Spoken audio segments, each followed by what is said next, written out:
నమస్కారం. PCN వార్తలకు స్వాగతం. వార్తల్లోని ముఖ్యాంశాలు.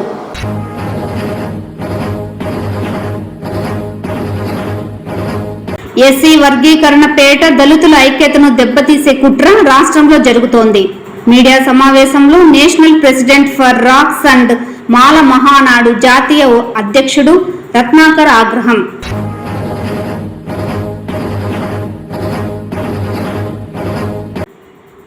రాష్ట్ర ప్రభుత్వం క్రీడా రంగంలో ఎన్నో మార్పులను తీసుకొస్తోంది.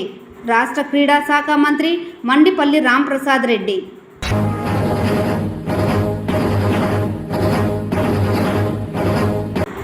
శారీరక చురుకుతనం లేకపోవడం వల్ల ఆరోగ్య సమస్యలు రోజురోజుకు పెరిగిపోతున్నాయి. జిల్లా ఎస్పీ మణికంఠ. వార్తల్లోని వివరాలు. ఎస్సీ వర్గీకరణ పేరిట దళితుల ఐక్యతను దెబ్బతీసేందుకు కుట్ర జరుగుతోందని నేషనల్ ప్రెసిడెంట్ ఫర్ రాక్స్ అండ్ మాల మహానాడు జాతీయ అధ్యక్షుడు డాక్టర్ రత్నాకర్ అన్నారు. ఆదివారం స్థానిక ఏపీడబ్ల్యూజేఎఫ్ కార్యాలయంలో నిర్వహించిన మీడియా సమావేశంలో ఆయన మాట్లాడారు. ఎస్సీ వర్గీకరణ కుట్రలో చంద్రబాబు నాయుడు భాగస్వామ్యంగా మారినట్లు ఆరోపించారు. అన్ని రాజకీయ పార్టీలు మాల సామాజిక వర్గంపై తెలుగు రాష్ట్రాల్లో కత్తిగట్టాయని వాపోయారు. జగన్మోహన్ రెడ్డి దీనిపై కనీసం నోరు మెదపకపోవడం దురదృష్టకరమని అన్నారు. జగన్ ఈనాటికి తన స్టాండ్ ఏంటో చెప్పకపోవడం అత్యంత బాధాకరమన్నారు. కులాన్ని మతాన్ని రెచ్చగొట్టి ఈ దేశాన్ని విభజించి దేశాన్ని అమ్ముకునే పనిలో బీజేపీ ఉందని ధ్వజమెత్తారు. రిజర్వేషన్ పేరుతో ఎస్సీలు కొట్టుకు చావండి అనే ఉద్దేశంతోనే ఎస్సీ వర్గీకరణను తెరపైకి లేపడం జరిగిందని పేర్కొన్నారు. ఎస్సీ వర్గీకరణ తప్పు అని ఈ నిర్ణయాన్ని వెనక్కి తీసుకోవాల్సిందేనని డిమాండ్ చేశారు. సుప్రీంకోర్టు న్యాయమూర్తులు ఇచ్చిన తీర్పును పునః సమీక్షించేంత వరకు ఈ నిరంతర శాంతియుత పోరాటం కొనసాగుతుందని చెప్పారు. ఈ సమావేశంలో నాయకులు దేవా, ఉదయ్ కుమార్, సంతోష్ కుమార్, మహాసముద్రం కృష్ణ, బుల్లెట్ బాబు, పూతలపట్టు యేసు తదితరులు పాల్గొన్నారు. అనగనగా ఒకప్పుడు మాల సామాజిక వర్గం ఉండేది అని చరిత్రలో చదువుకునే పరిస్థితులు వస్తాయి మిత్రులారా. ఇక్కడైనా బయటికి రండి, మనమంతా శాంతియుతంగా ప్రజాస్వామ్యయుతంగా ఎవరితోని కొట్లాటవద్దు మిత్రులారా, పోరాటం చేద్దాం. అంబేద్కర్ నిరంతర పోరాటం చేయమని చెప్పారు. దళితుల జీవన విధానం ఈ దేశంలో నిరంతర పోరాటం కావాలని చెప్పారు మిత్రులారా. ప్రజాస్వామ్యయుతంగా శాంతియుతంగా పోరాటం చేద్దాం, మనం హక్కులను సాధించుకుందాం రండి మిత్రులారా. ఎస్సీ వర్గీకరణ పేరుతో మరి మనల్ని తొక్కేస్తా ఉన్నారు. రిజర్వేషన్ పేరుతో what they are giving is just peanuts, మనకి ఇచ్చేటటువంటివి ఇంగిలి మెతుకులు మాత్రమే మిత్రులారా. ఎస్సీ రిజర్వేషన్ వల్ల కేవలం 104కే బెనిఫిట్ జరుగుతా ఉంది మిత్రులారా. ఈ 104కి ఇచ్చేటటువంటి ఈ బెనిఫిట్స్ ని తెలుగు రాష్ట్రాల్లో ఉన్నటువంటి 59 ఎస్సీ కులాలకు చంద్రబాబు నాయుడు, రేవంత్ రెడ్డి సమంగా పంచుతాడు మిత్రులారా. అలాగే 104కి ఇచ్చేటటువంటి ఈ బెనిఫిట్స్ ని రిజర్వేషన్ పేరుతో దేశవ్యాప్తంగా ఎస్సీ లిస్ట్ లో ఉన్నటువంటి 1108 ఎస్సీ కులాలకు పంచుతాడట మోడీ గారు. ఇదే ఎస్సీ వర్గీకరణ మిత్రులారా. ఇది ఎలా సాధ్యమని చెప్పేసి నేను ఈ సందర్భంగా ప్రశ్నిస్తా ఉన్నాను మిత్రులారా.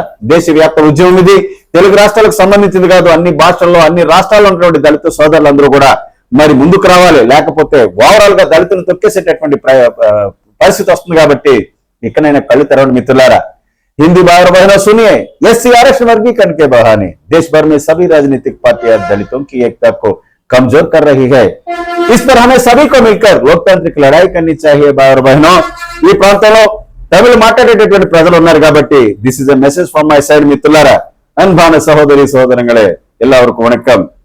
இந்த நாட்டிலும் பிஜேபி மற்றும் அனைத்து அரசியல் கட்சிகளும் எஸ்சி இடத்துக்கு வகைப்பாடு என்ற போர்வையில் தலித் ஒற்றுமைக்கு எதிராக சதி செய்கிறார்கள். தமிழ் சகோதரங்களே, இதை நாம் அனைவரும் ஒன்றாக எதிர்த்து போராட வேண்டும். இல்லை எனில் நாம் இந்த நாட்டில் இருந்து விடுவோம். தமிழ் సహోదరంగళే, దయவு செய்து కేಳುங்கள், దయவு செய்து మరేబడి నన్న కన్నడ ఆత్మీయ స్నేహితులే, అన్ని భాషల్లో ఉన్నటువంటి మిత్రులారా, మనమంతా ముందుకొచ్చి పోరాటం చేయకపోతే మన ఉనికి ప్రశ్నార్థకంగా మారిపోద్ది మిత్రులారా. చంద్రబాబు నాయుడు, రేవంత్ రెడ్డి మరి ఎలక్షన్ ఇచ్చినటువంటి హామీలు మొత్తం గాలికి వదిలేసి డైవర్షన్ పాలిటిక్స్ ప్లే చేస్తా ఉన్నారు. కాబట్టి ఇకనైనా కళ్ళు తెరవండి. ఈ కాంగ్రెస్ పార్టీ మొట్టమొదటిసారిగా ఎస్సీ వర్గీకరణకు బీజం ఎత్తే మోడీ వచ్చి ఇది దేశం మొత్తం చేశాడు మిత్రులారా. ఓవరాల్ గా ఇది మాలల మీద కుట్రే కాదు, దళితులందరినీ కూడా తొక్కేసేటటువంటి కార్యక్రమం. కాబట్టి ఇకనైనా కళ్ళు తెరవాలని చెప్పేసి కోరుకుంటూ doctor Ratnakar, national president for రాక్స్ అండ్ మాల మహానాడు. ఈ నెల 29న జాతీయ స్పోర్ట్స్ డేను పురస్కరించుకోవడంలో భాగంగా తిరుపతి తారక రామ స్టేడియం నందు రాష్ట్ర స్థాయి అమరావతి ఛాంపియన్షిప్ క్రీడలు 2025ను క్రీడా శాఖ మంత్రి మండిపల్లి రాంప్రసాద్ రెడ్డి, జిల్లా కలెక్టర్ డాక్టర్ వెంకటేశ్వర్, సాఫ్ ఎండి గిరీష్ కుమార్, చైర్మన్ రవినాయుడు ప్రారంభించారు. క్రీడా శాఖ మంత్రి మాట్లాడుతూ రాష్ట్ర ప్రభుత్వం క్రీడా రంగంలో ఏ రాష్ట్రంలో ఎన్నో మార్పులను తీసుకురావడం జరిగిందని, గత సంవత్సరాల్లో క్రీడాకారులకు క్రీడా రంగానికి మబ్బు దినాలు ఉండేవని, కూటమి ప్రభుత్వం ఏర్పడడంతో నేడు మంచి రోజులు వచ్చాయని అన్నారు. రాష్ట్ర ముఖ్యమంత్రి నారా చంద్రబాబు నాయుడు గత 3 పర్యాయాలు ముఖ్యమంత్రిగా ఉన్నప్పుడు క్రీడా ప్రపంచం నివ్వెరపోయేలా ఎన్నో అభివృద్ధి కార్యక్రమాలు చేపట్టారని అన్నారు. భారతదేశంలోనే కాకుండా అంతర్జాతీయ క్రీడా రంగంలోనూ ఈ రోజు చాలా మంది క్రీడాకారులు రాణించగలుగుతున్నారంటే ఆ రోజుల్లో ముఖ్యమంత్రి చేసిన ముందు చూపు నిర్ణయాలని గర్వంగా చెబుతున్నానని అన్నారు. నేడు ఉమ్మడి రాష్ట్రాలలో ఉన్న క్రీడాకారులందరూ గతంలో ముఖ్యమంత్రి వేసిన బీజమేనని, దీనితో క్రీడా రంగం నేడు అభివృద్ధిలో ఉన్నదని అన్నారు. గతంలో కంటే ఇంకా అభివృద్ధి చెందేందుకు క్రీడా శాఖ ఎంతగానో కృషి చేస్తోందని, అందుకు తగిన క్రీడా కార్యక్రమాలను ప్రభుత్వం చేపడుతోందని అన్నారు. ఉమ్మడి రాష్ట్రం నుండి విడిపోయిన తరువాత క్రీడా శాఖలో అన్ని సదుపాయాలను అందుబాటులోకి తీసుకురాని రావడానికి కృషి చేస్తున్నామని, అందులో భాగంగా తిరుపతిలో క్రీడా రంగాన్ని ప్రోత్సహించేదానికి 30 ఎకరాల కేటాయించడం జరిగిందని తెలిపారు. రాబోయే రోజుల్లో తిరుపతి నగరం కూడా క్రీడా హబ్గా మారనున్నదని ఆశాభావం వ్యక్తం చేశారు. నెలల్లోనే క్రీడా పరంగా ఈ రాష్ట్రంలో ఎన్నో మార్పులు తీసుకురావడం జరిగింది. ముఖ్యంగా గత 5 సంవత్సరాల్లో క్రీడాకారులకు అలాగే క్రీడా ప్రపంచానికి ఆంధ్ర రాష్ట్రంలో మబ్బుగా ఉండేది, గుడ్డి దినాలు. అలాంటి వెలుతురికి వచ్చిన ఈ ప్రభుత్వంలో ముఖ్యంగా నారా చంద్రబాబు నాయుడు గారు ముఖ్యమంత్రి అయిన తర్వాత ఈ కూటమి ప్రభుత్వంలో ఎన్నో కార్యక్రమాలు చేపట్టడం జరిగింది. దానిలో భాగంగానే ఎప్పుడు ఏ రాష్ట్రానికి లేని విధంగా క్రీడా పాలసీని ఇక్కడ రూపకల్పన చేయడం జరిగింది. ఇక్కడున్న పాత్రికేయ మిత్రులకు అలాగే క్రీడాకారులందరికీ ఒకటే చెప్తున్నాం, చంద్రబాబు నాయుడు గారు గత 3 పర్యాయాలు ముఖ్యమంత్రిగా ఉన్నప్పుడు ఉమ్మడి రాష్ట్రంలో క్రీడా ప్రపంచమే నివ్వెరపోయేలాగా ఎన్నో అభివృద్ధి కార్యక్రమాలు చేపట్టడం జరిగింది. ముఖ్యంగా ఈ రోజు భారతదేశంలో కాదు అంతర్జాతీయ క్రీడా రంగంలోనూ ఈ రోజు చాలా మంది క్రీడాకారులు రాణించారంటే ఆ రోజు మన ముఖ్యమంత్రి గారి యొక్క ముందు చూపేని గర్వంగా తెలియజేసుకుంటున్నా. ఎందుకంటే ఈ రోజు ఈ ఉమ్మడి రాష్ట్రాల్లో ఉన్న క్రీడాకారులంతా ఆ రోజు చంద్రబాబు నాయుడు గారి ప్రోత్సాహంతో ఆ రోజు ఆయన వేసిన బీజమే ఈ రాష్ట్రంలో ఈ క్రీడా ప్రపంచం అంతా వెలిగిపోతా ఉంది. మరొకసారి 4వ ముఖ్యమంత్రి అయిన తర్వాత గతంలో లాగా ఇంకా ముందుకు వెళ్లాలనే మహోన్నతమైన లక్ష్యంతో ఈ రోజు క్రీడా శాఖ పనిచేస్తా ఉంది. నాకు మంత్రిగా ఈ క్రీడా శాఖను ఇవ్వడం, అలాగే మన సోదరులు రవినాయుడు గారిని సాఫ్ చైర్మన్ గా ఏర్పాటు చేయడం, ముఖ్యంగా ఈ రాష్ట్రంలో ఉన్న 4 జోన్లలో ఉన్న క్రీడాకారులందరినీ ప్రోత్సహించడం, అలాగే ఇన్ఫ్రాస్ట్రక్చర్ పరంగా రాష్ట్రంలో ఉమ్మడి రాష్ట్రం విడిపోయిన తర్వాత ఆంధ్ర రాష్ట్రం ఇక్కడ అన్ని తీసుకొని రావాలని చెప్పి ముందుకెళ్తున్నాం. దానిలో భాగంగానే ఈ రోజు మన గౌరవ కలెక్టర్ గారి నాయకత్వంలో ఈ సంవత్సరంలోనే తిరుపతి ప్రాంతంలో 30 ఎకరాల క్రీడారంగానికి ప్రోత్సహించేదానికి ఇక్కడ అలాట్ చేయడం జరిగిందంటే రేపు రాబోయే కాలంలో తిరుపతి కూడా ఒక క్రీడా హబ్ గా తయారైతుందని నేను విశ్వసిస్తున్నా.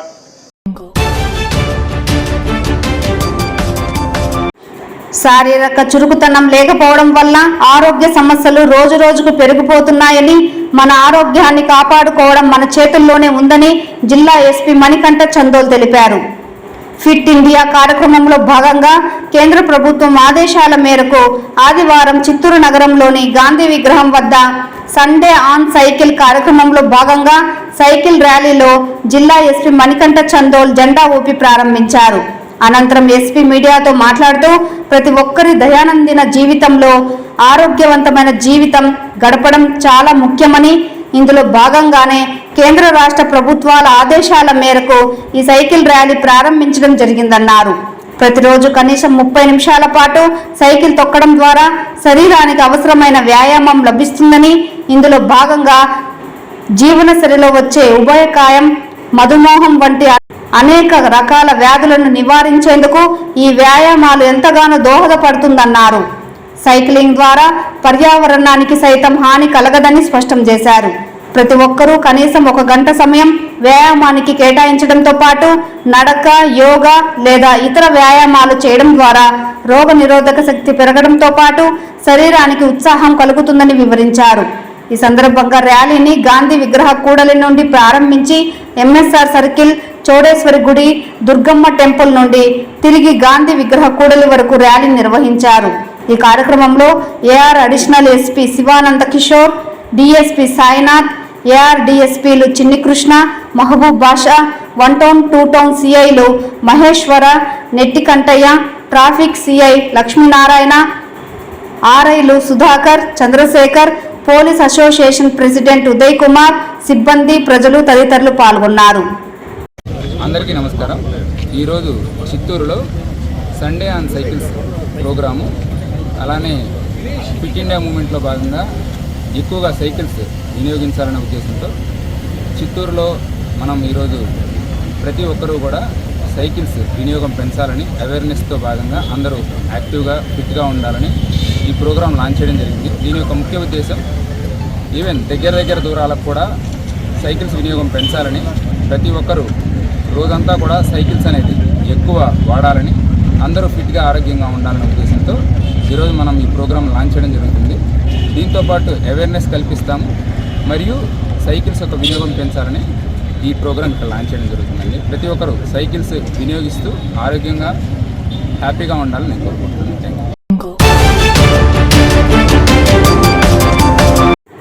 శ్రీ వరసిద్ధి వినాయక స్వామి ఆశీస్సులతో వినాయక చవితి పండుగను ప్రజలు ఆనందలోగిల నడుమ జరుపుకోవడంతో పాటు మండపాల నిర్వాహకులు చేపట్టే గణేష నిమజ్జనంలో ఎలాంటి విఘ్నాలు తలెత్తకుండా ఉండాలని ఆకాంక్షిస్తూ చిత్తూరు నగరంలోని వివేకానంద సాగర్కు గణేష్ ఉత్సవ కమిటీ ఆధ్వర్యంలో జలహారతి సమర్పించడం జరిగిందని ఉత్సవ కమిటీ సభ్యులు తెలిపారు. ఈ నెల 27వ తేదీన వినాయక చవితి సందర్భంగా చిత్తూరు గణేష్ ఉత్సవ కమిటీ ఆధ్వర్యంలో జలహారతి కార్యక్రమాన్ని ఉత్సవ కమిటీ సభ్యులు ఆదివారం నిర్వహించారు. ఈ సందర్భంగా చిత్తూరు గణేష్ ఉత్సవ కమిటీ ఆధ్వర్యంలో కట్టమంచి వివేకానంద సాగర్ వద్ద ప్రత్యేక పూజలు నిర్వహించి జలహారతి సమర్పించారు. అనంతరం ఉత్సవ కమిటీ సభ్యులు మాట్లాడుతూ ప్రభుత్వం సూచించిన మేరకు ఎవరికి ఎటువంటి ఆటంకం కలగకుండా వినాయక చవితి మండపాలు ఏర్పాటు చేసుకుని వినాయక చవితి జరుపుకోవాలన్నారు. ఎవరు గాని పర్యావరణానికి హాని కలిగించేలా చేయరాదని కోరారు.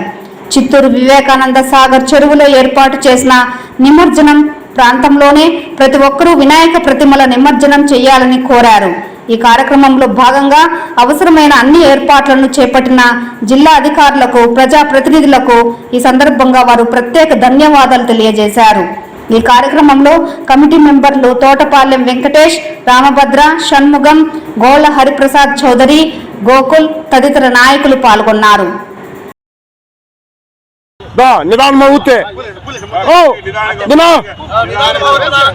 వెంకటేశ్వర गणेश महाराज की जय, गंगा माता की जय, गंगा माता की जय, गंगा माता की जय, गौरी माता की जय, दुर्गा माता की जय, जय भवानी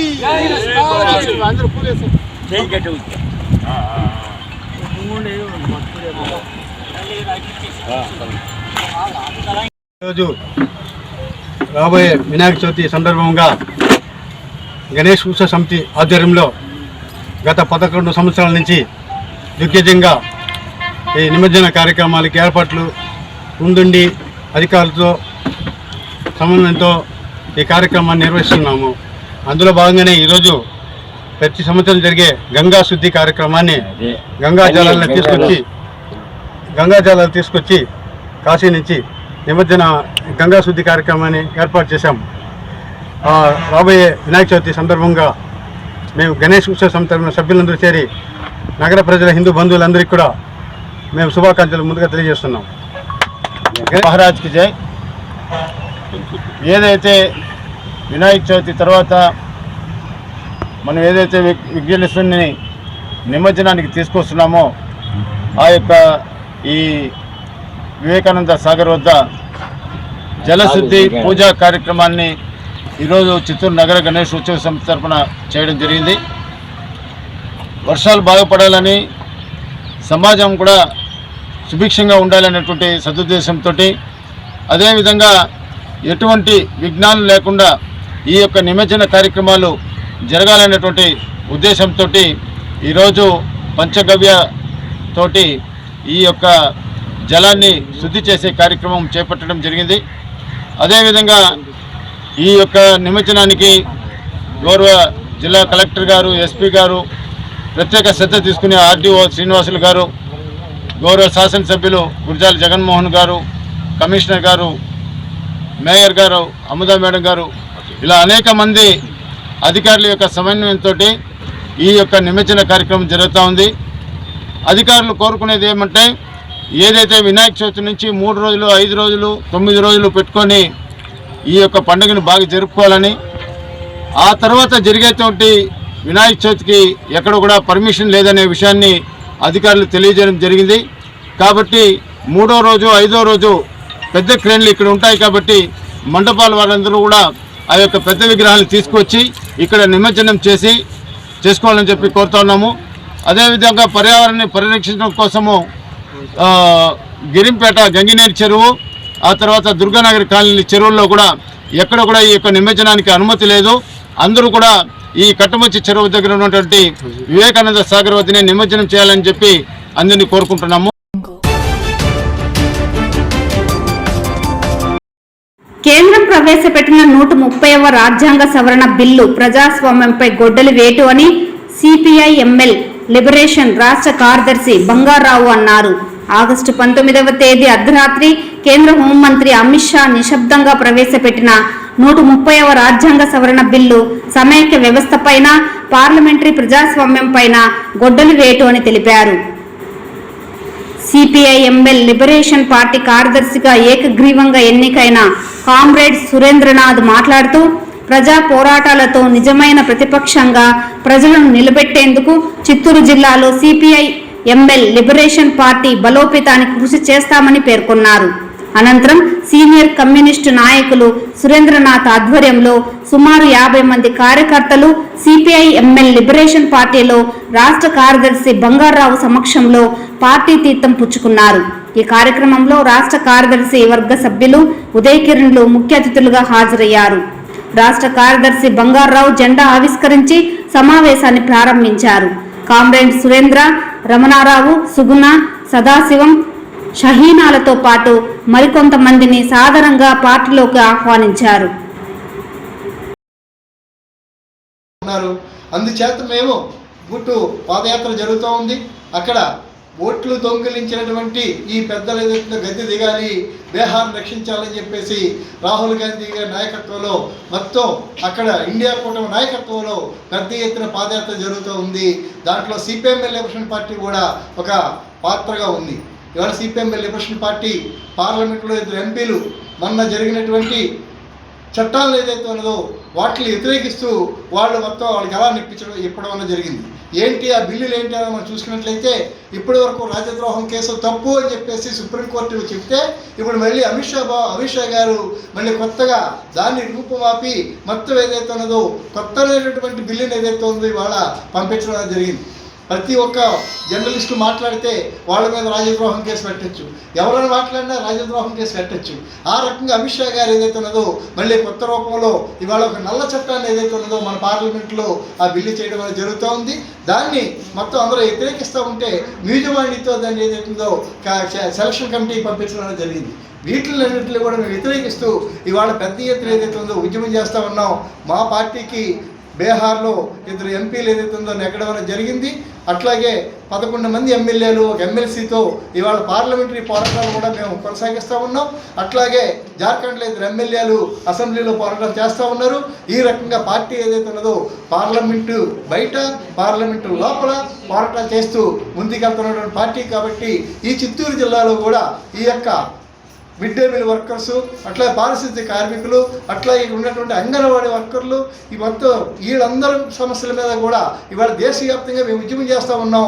అందులో భాగంగానే ఈ చిత్తూరు జిల్లాలో కూడా వేరే సమస్యల మీద మేము ఉద్యమం చేస్తామని చెప్పేసి ఈ సందర్భంగా మీకు మనవి చేస్తూ ఉన్నాం. అలాగే ఆటో వాళ్ళు రేపు ఫ్రీ బస్ వచ్చింది, ఫ్రీ బస్ వచ్చిన తర్వాత మేమేం చేయాలి, మా బతికేంటి అనేది వాళ్ళ పక్క ఆందోళనలో ఉండాలి. వాళ్ళ పక్క కొట్లాడుతున్నాం, మాకు కూడా బెనిఫిట్ కల్పించండి అని చెప్పి వాళ్ళ పక్క కొట్లాడుతున్నాను. అట్లాగే అంగన్వాడీ వాళ్ళు చాలా రోజుల నుంచి సమ్మె చేశారు, అన్నీ చేశారు. వాళ్ళు జీతాలు పెంచమని ఆ రోజు హామీ ఇచ్చి ఈరోజు పెంచాల. వాళ్ళ పక్క మళ్ళీ పోరాటాలు సిద్ధమవుతున్నారు. ఆశా వాళ్ళకి హామీ ఇచ్చారు, మధ్యాహ్న భోజన పథకం వర్గాలకు మనకు హామీ ఇచ్చారు.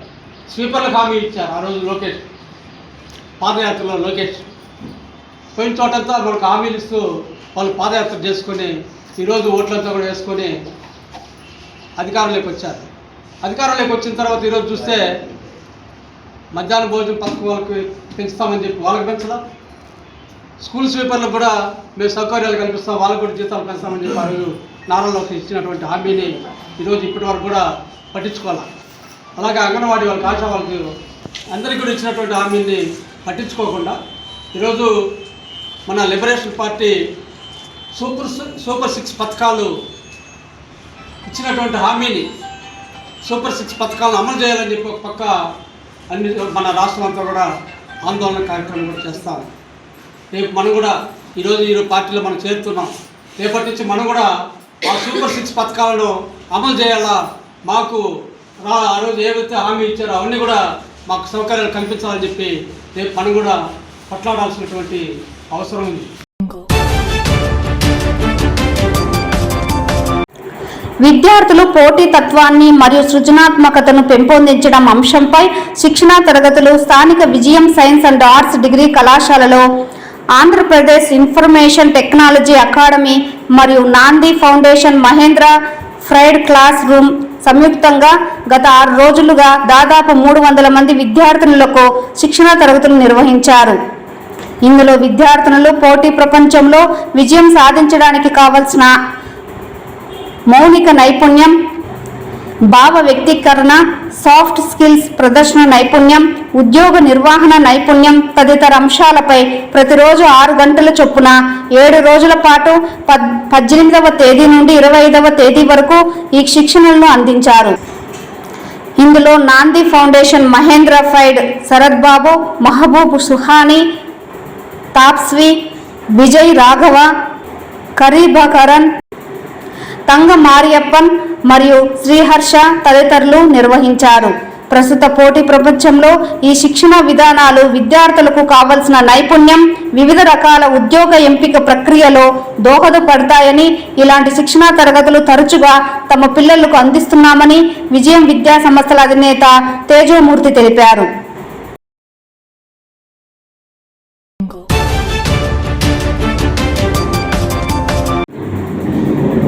తిరుపతిలో బైకులను మాయం చేస్తున్న వ్యక్తిని పోలీసులు అరెస్టు చేశారు. తిరుచానూరుకు చెందిన కుమార్ సులభ్ కాంప్లెక్స్లో పనిచేస్తుంటాడు. జల్సాలకు అలవాటై దొంగతనాలు చేస్తున్నాడు. పాత రేణుగుంట రోడ్డులో జూలై 6న బైక్ దొంగతనం జరిగింది. ఈ కేసులో దర్యాప్తు చేయగా కుమార్ పట్టుబడ్డాడు. తిరుపతి, చంద్రగిరి, ఏర్పేడు, శ్రీకాళహస్తి పరిధిలో 40 లక్షలు విలువైన 53 బైకులు దొంగలించగా వాటిని పోలీసులు రికవరీ చేశారు. దాంట్లో కూడా దాదాపు 20 లక్షల రూపాయల నగదు మనం రికవర్ చేయడం జరిగింది. దాంట్లో కూడా ఒక పాప వాళ్ళకి సంబంధించిన బంధువులు కావచ్చు, తెలిసిన వాళ్ళ ఇంట్లో 2 ఇళ్లలో చేరి దాదాపు 20 లక్షల వర్త్ బంగారపు ఆభరణాలు దొంగిలించి వాళ్ళ బాయ్ ఫ్రెండ్కి ఇవ్వడం జరిగింది. సో అది కూడా మనము ఛేదించి పుత్తూరు పోలీసులు ఆ పాప నుంచి మొత్తం ఇంటాక్ట్, అబ్బాయి నుంచి మొత్తం ఇంటాక్ట్ ప్రాపర్టీ కూడా రికవర్ చేయడం జరిగింది. సో ఈ 2 కేసులని మనకు దాదాపు ఒక 60 లక్షల విలువ చేసేటటువంటి నగదుని మనము ఈ అఫెండర్స్ నుంచి మనం రికవర్ చేయడం జరిగింది.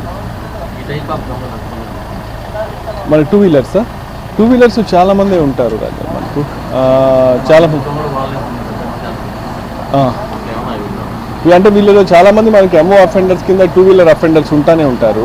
మనం వాళ్ళని ఎప్పుడు పిలిపించి వాళ్ళ మీద నిఘా పెట్టడం చేస్తూనే ఉంటాం. వీళ్ళు ఏమంటే పోతారు, రిమాండ్ చేస్తాము, జైలు నుంచి వస్తారు, మళ్ళీ ఏడో చోట దొంగతనం చేస్తూ ఉంటారు. సో ఇది ఒక నిరంతర ప్రక్రియ. సో మనం కూడా అందుకని వీళ్ళందరి మీద కూడా ఎప్పుడు ఖచ్చితమైన నిఘా పెట్టి, షీట్లు ఓపెన్ చేసి నిఘా పెట్టి చేస్తుండటం వల్ల మనకు చాలా అఫెన్సెస్ కంట్రోల్లో ఉంటాయి. కొన్ని జరిగినా కూడా మనం వాళ్ళు త్వరగా వాళ్ళని పట్టుకొని వచ్చి చేసినప్పుడు కూడా మనకు రికవర్ అయ్యే అవకాశం కూడా ఎక్కువ ఉంటుంది, డిటెక్షన్. ఈ వార్తలు ఇంతటితో సమాప్తం. నమస్కారం.